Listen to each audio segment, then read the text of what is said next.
Hello' everyone. আজিৰ এই ভিডিঅ'টোত আমি chapter number 4 law of motion এইটো ডিছকাছ কৰিম, গতিৰ সূত্ৰ। গতিকে ইয়াৰ অলৰেডি পাৰ্ট 1ত আমি কুৱেশ্যন নাম্বাৰ 17লৈকে হৈছিল। আজি আমি কুৱেশ্যন নাম্বাৰ 18ৰ পৰা আমি MCQ এটা ডিছকাছ কৰিম। এতিয়া আমাৰ ফাৰ্ষ্ট কুৱেশ্যনটো 18 নম্বৰ কুৱেশ্যনটো হ'ল কি, the net force acting on an object is found to be zero. It can be inferred that the object বস্তু এটাৰ ওপৰত ক্ৰিয়া কৰা প্ৰকৃত বল শূন্য হিচাপে পোৱা যায়। অনুমান কৰিব পাৰি যে এতিয়া বস্তু এটাৰ ওপৰত যদি আমাৰ কি হয়, net force F equal to শূন্য বুলি আমি ধৰো, কনচিডাৰ কৰোঁ, তেতিয়া কি ৰিপ্ৰেজেণ্ট কৰিব চোৱা। It may be rest. এতিয়া ফ'ৰ্চ যদি আমি কি কৰোঁ, এপ্লাই নকৰোঁ, তেতিয়া আমাৰ বডি কি হ'ব পাৰে, ৰেষ্ট হ'ব পাৰে। গতিকে এইটো পচিবল হয়। হৈছে ফ'ৰ্চ এপ্লাই নকৰিলে বডিটো কেনেকৈ মুভ কৰিব। তাৰপিছত নেক্সট অপশ্যনত কৈছে মে বি ইউনিফৰ্ম মোশ্যন। এতিয়া আমি যদি কোনো এটা বডি ছাপ'জ ধৰিলে বি ভেলচিটিত এনেকৈ মুভ কৰি আছে, ইয়াৰ ওপৰত যদি আমি ফ'ৰ্চ এপ্লাই নকৰোঁ, বল প্ৰয়োগ নকৰোঁ, তেতিয়া ই ছেম ভেলচিটিত মুভ কৰি থাকিব। তেতিয়া ইয়াৰ ওপৰত ফ'ৰ্চ এপ্লাই কৰা নাই, তেতিয়া ইয়াৰ ভেলচিটি বা ভেলচিটিটো আমাৰ কি হ'ব, ইউনিফৰ্ম হ'ব, হৈছে সুষম হ'ব। এতিয়া সুষম বেগত ই কৰিব, গতি কৰি থাকিব, সেইকাৰণে কৈছে ইউনিফৰ্ম মোশ্যন, সুষম গতিত থাকিব পাৰে। গতিকে এইটোতো কাৰেক্ট হ'ব পাৰে। তাৰপিছত may be uniform accelerated motion, ই সুষমভাৱে ত্বৰিত গতি থাকিব পাৰে। তেনেহ'লে আমাৰ অপশ্যন হ'ব এনচাৰ কোনটো, option D, both A and B, এই দুয়োটাই কাৰেক্ট হয়, ওপৰৰ দুয়োটাই। হৈছে এতিয়া ফ'ৰ্চ এপ্লাই নকৰিলে আমাৰ এক্সিলাৰেশ্যন কি হ'ব, ইউনিফৰ্মলি এক্সিলেটেড নহ'বই, কাৰণ এফ ইকুৱেল টু কি বুলি কৈছে, 0 বুলি কৈছে। তেনেহ'লে ইয়াৰ এক্সিলাৰেশ্যন এ ইকুৱেল টু কি আহিব, 0। গতিকে এক্সিলাৰেশ্যন এ ইকুৱেল টু 0 হ'লে আমাৰ থাৰ্ড অপশ্যনটো হ'ব নোৱাৰে। হৈছে তেনেহ'লে হ'ব কোনটো, এ এণ্ড বি, দুয়োটাই possible. So' both A and B are correct. তাৰপিছত question number 19, conservation of momentum in a collision between particles can be understood from কণাবোৰৰ মাজত সংঘৰ্ষত ভৰবেগৰ সংৰক্ষণৰ পৰা বুজিব পাৰি। হৈছে conservation of energy, Newton's first law of only, Newton second law only, হৈছে both Newton second and third law. গতিকে আমাৰ এনচাৰ হ'ব কোনটো, Newton third law. Newton third ল আৰু এইটো অলৰেডি কুৱেশ্যন আগত এটা গৈছে, নিউটন ছেকেণ্ড ল আৰু থাৰ্ড লয় কি লিডছ কৰে বুলি কৈছিলোঁ, কনজাৰ্ভেশ্যন অফ মোমেণ্টামক লিড কৰে। তেনেহ'লে কনজাৰ্ভেশ্যন অফ মোমেণ্টাম ইন কলিজনত দুটা বস্তু দেখা পাম আমি, এইটো হ'ব কি নিউটন ফাৰ্ষ্ট ল, ছেকেণ্ড ল, আৰু কি নিউটন থাৰ্ড ল। চ' কাৰেক্ট এনচাৰ হ'ব কি অপশ্যন ডি। তাৰপিছত ইয়াতে চোৱা দিছে question number 20, the rate of fuel conversion when the force acting on a rocket traveling at a speed of 30 meter per second is 210 newton. হৈছে ছেকেণ্ডত 300 মিটাৰ বেগেৰে যোৱা ৰকেট এটাত ক্ৰিয়া কৰা বল 200 নিউটন হৈছে হ'লে ইয়াৰ ইন্ধন দহনৰ হৈছে কম্বাশ্যনটো কি হ'ব, আমাৰ ফুয়েল কম্বাশ্যনটো হ'ব আমাৰ ভেলুটো কি ওলাব যে, ইয়াক কি বুলি কয়, ইন্ধন দহনৰ হাৰ, ইন্ধন কিমান হাৰত ইন্ধন দহন হ'ব। আৰু সেইটো ওলোৱাৰ কাৰণে আমাক ইয়াতে দিয়া আছে, চোৱা ফাৰ্ষ্ট দিয়া আছে ভেলচিটি দিয়া আছে কিমান, 300 metre per second. So' 300 metre per second, ইমান স্পীডত যদি যায় তেতিয়া আমাৰ আহিব কি, velocity v equal to 300 metre per second. তাৰপিছত নেক্সট আমাক দিয়া আছে কি, ফ'ৰ্চ কিমানখিনি এপ্লাই কৰা হৈছে, F is equal to 210 newton, হৈছে 210 নিউটন, 210 নিউটন। গতিকে এইখিনি দিয়া আছে। এতিয়া কৈছে আমাৰ ইন্ধন দহনৰ হাৰ, এইটো কিমান হ'ব। এতিয়া আমি নিউটন ছেকেণ্ড লৰ পৰা পাইছোঁ এফ ইজ ইকুৱেল টু, পাইছিলোঁ কি ডি পি বাই ডি টি, এইটো পাইছিলোঁ। চ' ডি পি আমি যদি ইয়াতে পিৰ ভেলুটো বহাই দিওঁ, D by D T into P equal to কি লিখিব পাৰোঁ, এম ইনটু বি, ভৰ ইনটু বেগ, হৈছে mass into velocity. Mass into এতিয়া মাছটো আমাৰ কি, ভেলচিটিটো বাহিৰত লৈ আহা, চ' ভেলচিটি বিটো বাহিৰত লৈ আহিলে কনষ্টেণ্ট যদি ধৰি লওঁ বিটো বাহিৰত, তেনেহ'লে আমাৰ ইয়াত থাকিব D M by D T, আৰু এই ডি এম বাই ডি টিক কোৱা হয় ইন্ধন দহনৰ হাৰ, হৈছে। তেনেহ'লে ইয়াৰ ভেলুটো কি আহিব, চ' ইয়াৰ পৰা আমি কি বুলি ক'ম, ফুয়েল কম্বাশ্যনটো কি আহিব, ডি এম বাই, হৈছে D M by D T, D M by D T equal to কি আহিব, এফ বাই বি। তেনেহ'লে আমাৰ এফৰ মান কিমান দিয়া আছে এফৰ মান দিয়া আছে 210 আৰু ফ'ৰ্চৰ ভেলচিটি কিমান দিয়া আছে 300 চ' আমি এইটো দি কেনচেল আউট কৰিলে আমাৰ কিমান আহিব ওপৰত হ'ব কি 7 তলত হ'ব 10 চ' আমি লিখিম 0.7 হৈছে ওপৰত হ'ব কেজি তলত হ'ব কি ছেকেণ্ড গতিকে আহিব 0.7 কেজি চ' এনচাৰ হ'ব কি 1 চ' আমি এইটোক কি বুলি কওঁ ইন্ধন দহনৰ হাৰ বুলি কোৱা হয় ইন্ধন দহনৰ হাৰ বুলি ক'লে dm/dt next question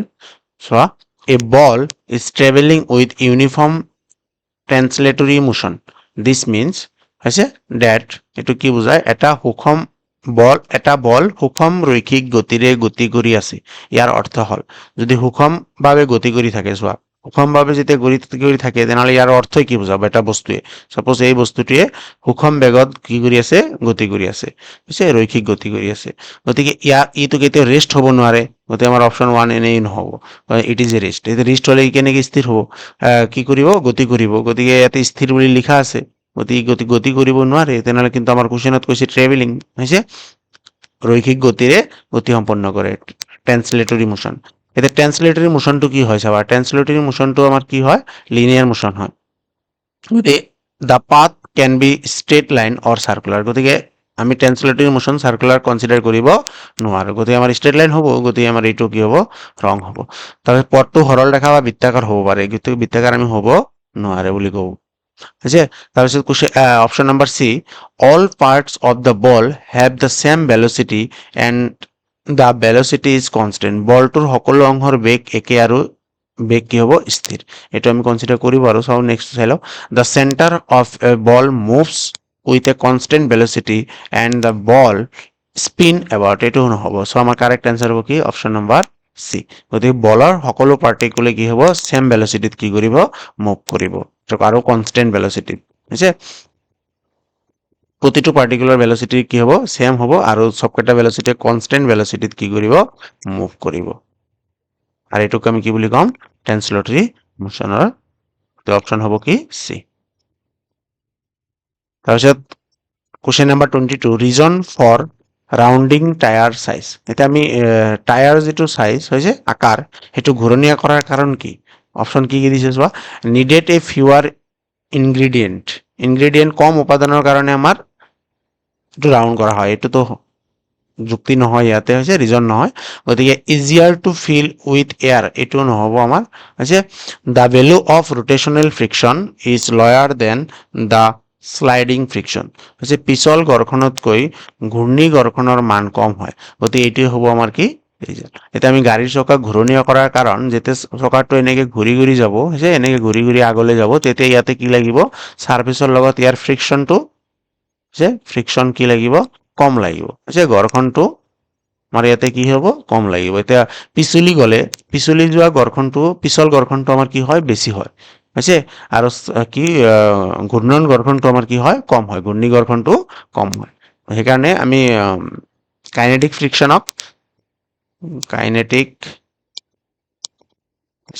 ফ্ৰিকশ্যনক আমি কেইটা ভাগত ভাগ কৰিব পাৰোঁ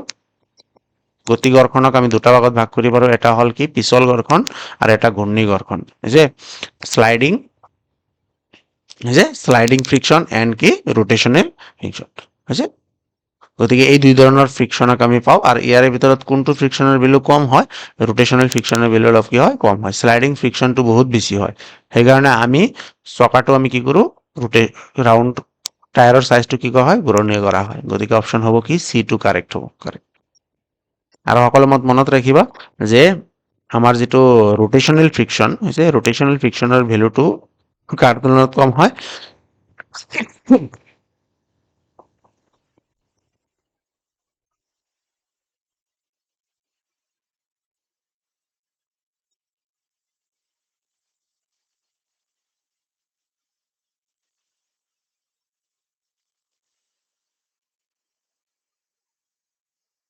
গতিকে ৰোটেশ্যনেল ফ্ৰিকশ্যনৰ ভেলুটো কি হয় ষ্টেটিক ফ্ৰিকশ্যনত শ্লাইডিং ফ্ৰিকশ্যনত কি হয় কম হয় গতিকে আমি এইটো কি বুলি ক'ম এই কণ্ডিশ্যনটো মনত ৰাখিবা হৈছে গতিকে অপশন হ'ব C correct answer. Next question number 23, which of the following is a self regulate force. যে সেলফ ৰেগুলেট ফোৰ্স বুলি কোনটো, তলৰ কোনটো স্বনিয়ন্ত্ৰিত বল বুলি কোৱা হয়। এতিয়া স্বনিয়ন্ত্ৰিত বল বলে ই নিজে এডজাস্ট কৰি আছে, আৰু এইটো হয় কি আমাৰ কাইনেটিক ফ্ৰিকশন। এতিয়া কাইনেটিক ফ্ৰিকশন কেতিয়া হয় চাবা, লিমিটিং ফ্ৰিকশন কি হয়, ষ্টেটিং ফ্ৰিকশন কি হয়। এতিয়া এটা বস্তু লৈ লওঁ, সাপোজ ধৰিলে এইটো এটা ব্লক, আৰু এই ব্লকটোৰ মাছ হ'ল কি এম। এতিয়া ইয়াৰ ওপৰত আমি ফোৰ্স এপ্লাই কৰিছো কি এফ, তেতিয়া আমাৰ এই সাৰফেসত কি লাগিব, ফ্ৰিকশনাল ফোৰ্স লাগিব এফ। এতিয়া সাপোজ ধৰিলে তুমি এই ফোৰ্সটো এপ্লাই কৰিছা, কৰাৰ পিছত বডিটো মুভ কৰা নাই, তেনেহ'লে আমাৰ এই সাৰফেসত কন্টেক্ট সাৰফেসত যিখিনি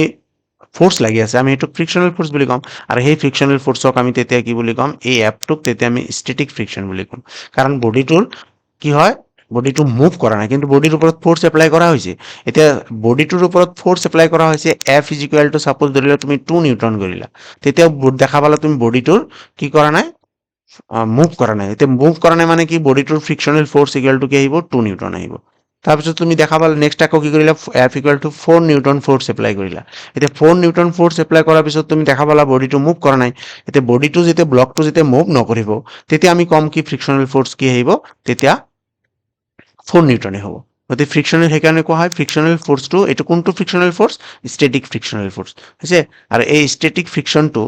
অলৱেজ কি হয়, সেলফ ৰেগুলেট হয়, ই নিজৰ মানটো কেতিয়াও ফিক্সড নহয়, ই ডিপেন্ড কৰে কাৰ ওপৰত, আমাৰ এপ্লাইড ফোৰ্সৰ ওপৰত। এতিয়া এনেকে যদি আমি বঢ়াই থাকো এটা সময়ত আমাৰ বডিটো মুভ কৰিব। এতিয়া সাপোজ ধৰিলে 10 নিউটন ফোৰ্স দিয়াৰ পিছত বডিটো মুভ কৰিলে, তেনেহ'লে আমাৰ ইয়াৰ মেক্সিমাম ভেলুটো কিমান হ'ল, ষ্টেটিক ফ্ৰিকশনৰ 10 নিউটন, আৰু এই 10 নিউটনটো এটা ফিক্সড ভেলু ন, এইটো এটা ফিক্সড ভেলু, আৰু এইটো কোৱা হয় কি লিমিটিং ফ্ৰিকশন, যে সংকট ঘৰ্ষণ বুলি কোৱা হয়, যে ইয়াক কি বুলি কয়, সংকট ঘৰ্ষণ। গতিকে সংকট ঘৰ্ষণৰ ভেলুটো আমাৰ কি হয়, সেলফ ৰেগুলেট নহয়, তেনেহ'লে আমি এইটো লিমিটিং ফ্ৰিকশন কি হয় বুজি পালা চাগে।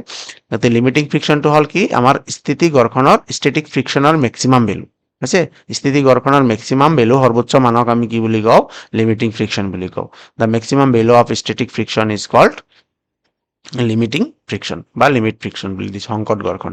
তাৰপিছত যেতিয়া বডিটো তুমি 10 নিউটনতকৈ ফোৰ্স বেছি এপ্লাই কৰিবা, তেতিয়া বডিটো আমাৰ কি কৰিব, ব্লকটো মুভ কৰিব ইফালে। এতিয়া মুভ কৰাৰ পিছতো আমাৰ সাৰফেসত এটা ফ্ৰিকশন লাগিব, আৰু সেই ফ্ৰিকশনক আমি কি বুলি ক'ম, কাইনেটিক ফ্ৰিকশন। তেতিয়া আমি ইয়াক কি বুলি ক'ম, এফ কে হৈছে কাইনেটিক ফ্ৰিকশন। গতিকে আমাৰ কাইনেটিক ফ্ৰিকশনৰ ভেলু তাৰপিছত কি থাকিব, যেতিয়া তুমি ফোৰ্স এপ্লাই কৰিবা, যেতিয়া বডিটো মুভ কৰিব, তেতিয়া ইয়াৰ ফ্ৰিকশনাল ফোর্সটো কি থাকিব, কনষ্টেন্ট থাকিব, গতিকে একেই থাকিব। গতিকে আমি ক'ব পাৰিম তেনেহ'লে কি, যে which of the following is self regulate force. এতিয়া ইয়াতে কোনটো ৰেগুলেট হৈ থাকে, এতিয়া আমাৰ কাইনেটিক ফ্ৰিকশনটো আমাৰ ফিক্সডেই হ'ব, তাৰপিছত লিমিটিং ফ্ৰিকশনৰ ভেলু আমাৰ কি ফিক্সড হ'ব, গতিকে আমাৰ ইয়াতে এনসাৰ হ'ব কি ষ্টেটিক ফ্ৰিকশন। এতিয়া ষ্টেটিক ফ্ৰিকশনৰ ভেলু আমাৰ কি হৈ থাকে, এডজাষ্ট হৈ থাকে নিজে নিজে, হৈছে নিজে কি কৰি সেলফ ৰেগুলেট হৈ থাকে। সেইকাৰণে এইটো ফোৰ্সক আমি কি বুলি কওঁ, সেলফ ৰেগুলেটিং ফোৰ্স বুলি কওঁ। গতিকে কাৰেক্ট এনসাৰ হ'ব কি option C. Next question, a hockey player, so a hockey player is moving northward and suddenly turns westward, okay, with the same speed to avoid an opponent. The force act on the player is, এজন hockey খেলুৱৈৰ উত্তৰ দিশলৈ গৈ আছে আৰু হঠাৎ একে বেগেৰে পশ্চিম দিশলৈ ঘূৰি বিপক্ষৰ পৰা হাত হাৰিলে। খেলুৱৈজনৰ ওপৰত প্ৰভাৱ পেলোৱা বলটো হ'ল, হৈছে কি বল হ'ব, হৈছে আমি ফোর্সটো আমি কি পাম, হৈছে এইটো আমাৰ ফাইণ্ড আউট কৰিব লাগে। এতিয়া চাবা কৈছে যে সাপোজ নৰ্থ আৰু সাউথৰ ডাইৰেকশ্যনটো চাই লোৱা। এতিয়া সাপোজ ধৰিলে এইটো নৰ্থ, এইটো সাউথ, এইটো ইষ্ট, এইটো ৱেষ্ট, উত্তৰ দক্ষিণ পূব পশ্চিম। চ' আমি এইটো আমি ডাইৰেকশ্যনটো বনাই লওঁ। এতিয়া আমাৰ খেলুৱৈজনে ফাৰ্ষ্টত কোনফালে গৈছে, নৰ্থৰ পিনে গৈছে, হৈছে। তেতিয়া নৰ্থৰ পিনে ফোৰ্সটো বস্তুটো মোশনটো কোনফালে, নৰ্থৰ পিনে। তাৰপিছত কোনফালে যাব চোৱা, আকৌ কৈছে যে আমাৰ ৱেষ্টৰ পিনে, হৈছে। গতিকে ই ইফালে মুভ কৰিব, তেনেহ'লে এইটো এটা ভেক্টৰ, এইটো এটা ইয়াৰ মোমেন্টাম ইফালে আছে, ইয়াৰ মোমেন্টাম ইফালে আছে, হৈছে। তেনেহ'লে আমি ইয়াতে চোৱা ভেক্টৰ দুটা ডাইৰেকশ্যনত গৈছে। এতিয়া কৈছে যে ইয়াতে যিটো ফোৰ্স লাগিব, ফ্ৰিকশনাল ফোৰ্স, যিটো ফোৰ্সৰ কাৰণে সেই ফোৰ্সটো কোনফালে লাগিব, হৈছে। ইয়াতে কৈছে ফ্ৰিকশনাল ফোৰ্সটো আমাৰ ক'ত লাগিব, যে ই টাৰ্ণিংটো ল'লে ইয়াৰ পৰা, হৈছে নৰ্থৰ ডাইৰেকশ্যনৰ পৰা যে ই ৱেষ্টৰ ডাইৰেকশ্যনত গ'ল, এইটো নৰ্থ, এইটো কি ৱেষ্ট। এতিয়া নৰ্থৰ পৰা ৱেষ্ট ডাইৰেকশ্যনত যে মুভ কৰিলে, ইয়াতে যে ফ্ৰিকশন লাগিব এইটো কোনফালে লাগিব, আমাৰ এইটো ডাইৰেকশ্যনত লাগিব। আৰু এইটো যদি নৰ্থ হয়, হৈছে এইটো যদি নৰ্থ হয় আৰু এইটো যদি ৱেষ্ট হয় তেনেহ'লে আমাৰ এইটো ডাইৰেকশ্যনক আমি কি বুলি ক'ম north west direction south west এইটো যদি নৰ্থ হয় তেনেহ'লে এইটো চাউথ হ'ব কি হ'ব চাউথ হ'ব তেনেহ'লে এইটো নৰ্থ এইটো কি চাউথ তেনেহ'লে আমাৰ ৰিজাল্টেণ্ট ফ্ৰিকশ্যনটো কোনফালে লাগিব আমাৰ সাউথ ওয়েস্টৰ ডাইৰেকশ্যনত লাগিব সো আমাৰ এনসাৰ হ'ব কি the frictional force along the path কি আহিব south west direction so correct answer হ'ব কি C It is different to move a cycle with brakes on because brake মাৰি চাইকেল চলাবলৈ কঠিন হয় এতিয়া ব্ৰেক মাৰিলে চাইকেল চলাবলৈ যে কঠিন হয় এইটো কিহৰ কাৰণে এতিয়া ব্ৰেক মাৰিলে কি হয় আমাৰ চাইকেলৰ চকাটো হুইলটো কি কৰিব নোৱাৰে ৰোটেট কৰিব নোৱাৰে এতিয়া ৰোটেট কৰিব নোৱাৰিলে তেতিয়া ই কি হ'ব শ্লাইড হ'ব দ্য শ্লাইড হ'লে আমাৰ ফ্ৰিকশ্যনটো কি লাগে বেছি লাগে আৰু ফ্ৰিকশ্যন বেছি লগাৰ কাৰণে আমাৰ কি হয় চাইকেলটো ব্ৰেক মাৰিলে কঠিন হৈ পৰে চলাবলৈ তেনেহ'লে আমি কি পাম যে rolling friction opposes the motion on road এইটোতো হ'ব নোৱাৰে sliding friction opposes motion on road এইটো হ'ব পাৰে চাওঁ next rolling friction is more than sliding friction rolling ফ্ৰিকশ্যনটো কেতিয়াও শ্লাইড ফ্ৰিকশ্যনতকৈ বেছি হ'ব নোৱাৰে তেতিয়া এইটো এনেই কেঞ্চেল হৈ যাব এইটোও হ'ব নোৱাৰে তাৰপিছত নেক্সটটো sliding friction is more than rolling কাৰণ শ্লাইডিং ফ্ৰিকশ্যনটো আমাৰ কি হয় ৰুলিং ফ্ৰিকশ্যনতকৈ কি হ'ব পাৰে বেছি হ'ব পাৰে চ' কাৰেক্ট এনচাৰ হ'ব কি অপশ্যন ডি পিছল ঘৰখনটো ঘূৰ্ণি ঘৰখনতকৈ কি হয় বেছি হয় সেইকাৰণে ব্ৰেক মাৰিলে কি হয় আমাৰ কঠিন হৈ পৰে চাইকেলৰ চকাটো নুঘূৰে next question frictional force that opposes relative motion between the surface in contact is called আছে এতিয়া আমি যদি কওঁ ফ্ৰিকশ্যনেল ফ'ৰ্চ কি কৰে ফ্ৰিকশ্যনেল ফ'ৰ্চৰ কামে হ'ল কি ৰিলেটিভ মোশ্যনক বাধা দিয়ে ছাপ'জ ধৰিলে ই মুভ কৰিব খুজি আছে তেনেহ'লে আমাৰ এই ফ্ৰিকশ্যনটোৱে কি কৰিব ইয়াক অপজিট ডাইৰেকশ্যনত ফ'ৰ্চ এপ্লাই কৰিব তেনেহ'লে ইয়াৰ যিটো মোশ্যন সেইটো কি কৰিব অপ'জ কৰিব হৈছে ইয়াৰ ৰিলেটিভ মোশ্যনক অপ'জ কৰিব আৰু অপ'জ কৰাৰ কামে হ'ল কি ফ্ৰিকশ্যন আৰু এইটো ক'ত হয় ছাৰ্ফেচ অফ কণ্টেক্ট দুটা ছাৰ্ফেচৰ য'ত কণ্টেক্ট হ'ব তাতে ঘটিব আৰু ফ্ৰিকশ্যনেল ফ'ৰ্চৰ যিটো ডাইৰেকশ্যন সেইটো কি হ'ব দুটা ছাৰ্ফেচৰ যিটো কণ্টেক্ট ছাৰ্ফেচ আৰু সেই কণ্টেক্ট ছাৰ্ফেচৰ ডাইৰেকশ্যনতেই হ'ব হৈছে কণ্টেক্ট ছাৰ্ফেচ পেৰালেল হয় কণ্টেক্ট ছাৰ্ফেচৰ কি হয় পেৰালেল গতিকে আমি তেনেহ'লে আমি ইয়াৰ এনচাৰটো কি বুলি ক'ম সংস্পৰ্শত থকা পৃষ্ঠৰ মাজৰ আপেক্ষিক গতিক বাধা দিয়া ঘৰ্ষণ বলক কোৱা হয় কি বুলি কোৱা হয় ষ্টেটিক ফ্ৰিকশ্যন এতিয়া ষ্টেটিক ফ্ৰিকশ্যন হৈছে ই কেনেকে ৰিলেটিভ মোশ্যনক বাধা দিব ই বস্তুটো কৈছে ষ্টেটিক মানেতো ৰৈ থকা এতিয়াতো মোশ্যন বুলি কৈছে হৈছে ৰিলেটিভ মোশ্যন গতিকে আমাৰ ইয়াতে ৰুলিং ফ্ৰিকশ্যন এতিয়া ৰুলিং ফ্ৰিকশ্যনটো ইয়াৰ এটা পাৰ্ট হয়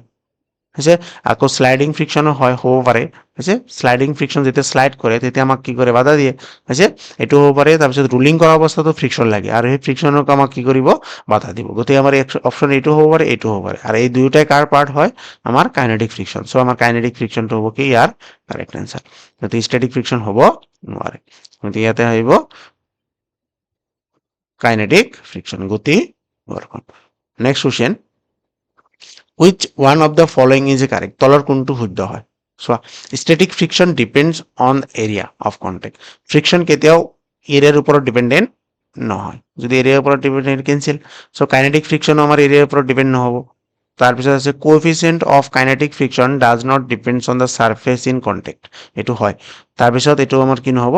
ভুল হ'ব তাৰপিছত coefficient of kinetic friction is less than coefficient of static friction or কোএফিচিয়েন্টটো কি হয় কাইনেটিক ফ্ৰিকশ্যনতকৈ কি হয় বেছি হয় হতে এইটো কাৰেক্ট এতিয়া কোএফিচিয়েন্ট অফ কাইনেটিক ফ্ৰিকশ্যন কি হয় চাবা আমি গম পাওঁ যে kinetic frictional force is directly proportional to normal reaction হৈছে নৰ্মেল ৰিয়েকশ্যন মানে পাৰ্পেণ্ডিকুলাৰ ডাইৰেকশ্যন আপৱাৰ্ডত যিটো ফ'ৰ্চ লাগিব সেই ফ'ৰ্চৰ প্ৰপৰ্চনেল হয় তেনেহ'লে ইয়াতে যদি আমি প্ৰপৰ্চনেল চাইন উঠাই দিওঁ তেনেহ'লে F equal two mu N আৰু এই মিউটোক কোৱা হয় কোএফিচিয়েন্ট অফ ফ্ৰিকশ্যন কোএফিচিয়েন্ট অফ কি ফ্ৰিকশ্যন ঘৰ্ষণ গুণাংক কি বুলি কোৱা হয় ঘৰ্ষণ গুণাংক আৰু এই ঘৰ্ষণ গুণাংকটো কাৰ বেছি হয় ষ্টেটিক ফ্ৰিকশ্যনৰ সকলো সময়ত কি হয় বেছি হয় কাৰণ চোৱা